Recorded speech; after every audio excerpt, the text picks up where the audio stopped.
Hello, Katie Hunt here with your weekly intuitive reading for the week of June 10th, 2019. How are you doing? How is June? I almost said July. We're not quite there yet. How is June going for you? How is 2019 going for you? Looking back on the beginning of the year, have things turned out a little bit differently than you originally anticipated? I would love to hear how things are unfolding for you. Please comment below and let me know how this year is unfolding for you. Perhaps comment below with something that is happening that perhaps you had no idea would happen this year, or something that's unfolding that you would not have anticipated unfolding for you. I would love, love, love to hear from you. So this week, of course, we have another interesting week. We start out with this very interesting dynamic. We have a very queen-like energy, a very everything, success, everything that she touches kind of turns to gold type of thing. We have this very successful feminine energy that's calling forward to us to recognize what it is that we have to be grateful for, recognizing that abundance and prosperity doesn't necessarily mean material objects or money. This can be an opportunity. These can be an abundance of opportunities. This can be an abundance of friends and family, or just simply, amazing ideas, or just an abundance of peace. So keeping that really close to you as you go through this week, and coming back to being grateful and recognizing all of the wonderful things that has blessed you in your life. These are all really great activities for you to come back to, regardless, all the way through your life, but definitely this week, looking around and actively searching for the blessings that surround you. This is the question that you need to be asking yourself. Are you seeing all of the opportunities that are around you? Are you seeing all of the possibilities, all of the potential doors that are around you? Put on that entrepreneurial mindset and look creatively at your life and look at all of the opportunities that are around you. Without this this idea or this box that you've already placed yourself in and think, oh, I would never do that. That doesn't work for me because I have a certain lifestyle I would like to maintain. Those kinds of things. So get yourself out of that and into this, if I could really do anything I wanted, what would that be? Without thinking about anything else. And anytime those thoughts that start to come up that are like, oh, but what about this? What about this? Just shut them down. We have this energy partnered in with this really, complementary, this more masculine energy, this action-oriented energy.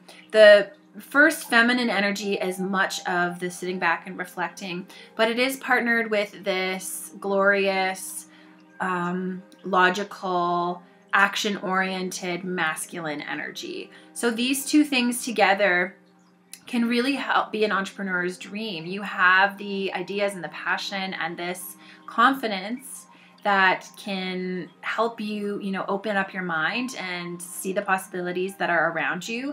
But it's also partnered in with this kind of push forward to actually act and to move forward. So because this is a general reading, this could manifest for you as a person actually coming in and taking all of your brilliant ideas and hopes and dreams and packaging them up and doing the logical business type of thing. For some of you, this is your ego. For some of you, this is you becoming, it doesn't necessarily have to be a bad thing when we say ego either. This could be you simply stepping into that really powerful entrepreneurial role that you have. Like, I know that I can do this. I know it is what I want. I know I can make this work. I'm going for it. And I'm being super logical about things and I'm just going for it. So this could also be how this manifests for you. So just be mindful of how this is also happening. He's not the most warm and fuzzy of energies either, this energy. So this could actually result for some of you in you stepping on people's toes to get what you want, and kind of just ruling with an iron fist a little bit. That may be the right thing. That may not be the right thing. You just have to kind of use your own judgment and discernment. What they are reminding me is that it's easier to ask for forgiveness than to ask for permission. That is not a call for you to hurt people, but it's simply that if you think that you really want to do something, but you don't think that you're going to get approval to do it, if you can and it's not going to hurt anybody, maybe go for it and then deal with whatever consequences that may arise afterwards, as long as you're not actually hurting anybody. So this whole new kind of outlook on life, we kind of started with this outlook changing at the beginning of last week. But what this is kind of doing is this forward movement, this actual action will end up in something ending in the physical world. So this isn't so much as we had the tower last week that talked about, crumbling on the inside, things really moving and shifting from the inside. This is more of an external ending. So things actually ending. This is the end of a job, relationship, house, something along those lines, something in the physical world. It can be something really small. It can, maybe your class is ending or something like that. But this is an ending of some kind. And when we have endings, we go through a little bit of a evolution. We do grieve, we mourn the loss. No matter how happy we are for it to end, there's still a mourning period that happens. So this ending that occurs because of the actions that you've taken up until this point kind of will lead you into that piece of mourning. There is that broken heart. This does this week have to do with the actions that we have made, the actions that we have put in place, and the steps that we have taken to move forward. So this isn't about blaming you. And it's really important to remember that you are not to blame, that this is not a bad thing when it happens, but just to be mindful of the fact that if you are feeling a little sad or a little tired, or you just need to go rest and recuperate somewhere, that is exactly what you should be doing. So when we do have an ending, give it the proper time that it deserves to mourn it and to release it so that you can really step into this new, whatever this door is that's coming in the place of the one that just closed, so that you can really get ready for that. Sorry about that. Just had a little bit of a nose scratch that I had to deal with. Moving on. So we have a little bit of a broken heart. This is a good thing. That's what's important to remember. Mourn it. You don't have to be afraid of the feelings. Let them come up. Let them arise. Don't get stuck in it. And do not let yourself get sucked down into the blame. Come back to this beautiful influence that carried you, that kind of initiated this fire at the beginning, where this power, this confidence, this security, this knowingness that you have this gift that you are going to bring to the world. And whatever it is that had to clear out so that you could make room to do that, it was meant to go. It was time. And just because something used to work and used to fit doesn't mean that it always does fit. For some of you, this also is calling out things that need to end. So this may not happen automatically for you. This could just be that you need to identify some things that it's kind of time to let it go. So when we have all of this, the tools for you to help you through is to hold on to that energy that you had from the beginning of the week, that knowingness that we just discussed, that knowingness, that success, that sense of inevitably succeeding. And with that in mind, make wishes.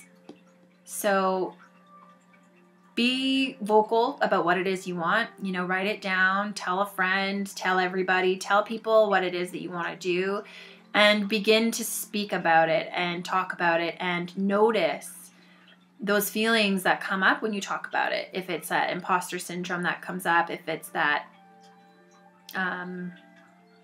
any of those bad feelings that just don't feel good when you start to think about the things that you want to do, those little annoying voices in your head, just start to notice them.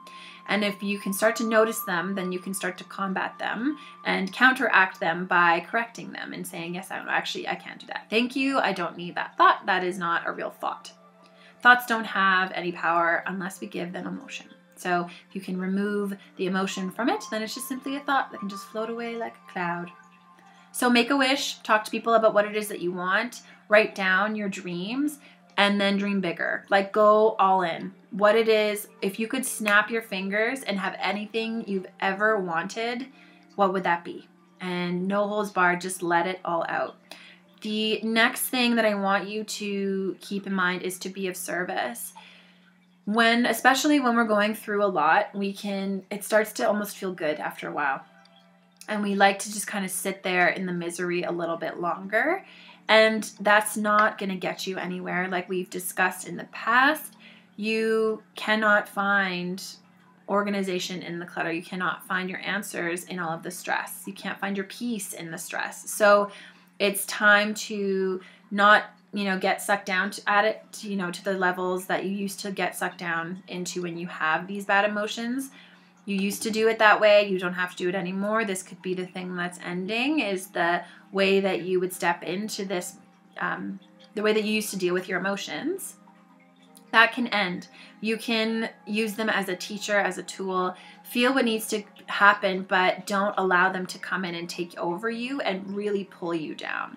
Let them be a momentary, like a temporary situation that's not going to define you and not going to stick around longer than it needs to, because there comes a point where we consciously hang on to those feelings because it feels good, because it feels familiar, and it's a safety net. And it's also reiterating all of these ideas that we've had in our heads. So when we're sad, we get all of these bad thoughts that come up, and our brain likes to be right, and it looks for things to confirm that it's right. So that feels comfortable. So it'll pull you in, and it'll hold on to that feelings of sadness, and it'll use that as like a check and balance. Like, oh yes, see, I told you that. I told you you were a piece of shit. Oh yeah, I told you that you were useless. Yeah, I told you weren't enough, that you weren't good enough, that you can't actually do this. And these are all of this is making sense. Yeah, this I get.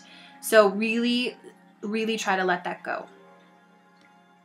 And one of the easiest ways that you can do that is to get up and get out of your own way. Spend time grieving, but give yourself a certain amount of time. And when you feel that it's time for you to maybe change your scenery, go and be of service. Go help somebody with something. Go help your mom garden, or go volunteer somewhere. Go help a friend move. Just be of service to somebody. Get out of your own way, out of your own head, and go be of service. This is also where the wish and the being of service comes in handy. You have a special gift that only you can bring to this world. You are being called to bring it in. If you don't yet know what it is, you know on some level, but you're just not there yet. But if you do know what it is, begin to acknowledge that that's something that you can bring to this world, and be of service by doing that, even if it's in a small degree. If you want to be an author, maybe you start by writing a blog post, or even posting a photo on Instagram and writing something about it and trying to help people and being of service in that way. If you do not know what you're here to do, start by making wishes. You will find your purpose in all of those wishes. So it's just about getting them on paper. So those are the things that I really recommend you do this week. This is a great week for both of these kinds of activities. And it's really going to help you through. It's a good time to do it, but it's also really cathartic for you this week. These are the exact activities that will help you through. So I hope that you have an incredible week. I know I will. I will be in Ireland, just walking around and soaking in all of the greenery and all of that. So I will post photos on my Instagram to let y'all know where I am and what I'm doing. But I cannot wait, because I really am just craving that greenery, and I just want to disconnect and really just relax and ground and just put some roots in my feet, or roots in the ground, and just have a great old Irish time. So thank you for being here with me each and every week. If you have not already, please remember to like and share and subscribe to this channel. And if you have not already, please come by katiehunt.ca to subscribe to my emailing list to receive special offers and insights only offered through there. And it's just a great place to be. Thank you so much for being here each and every week. I so do appreciate it. My heart is with you. Have an exceptional week.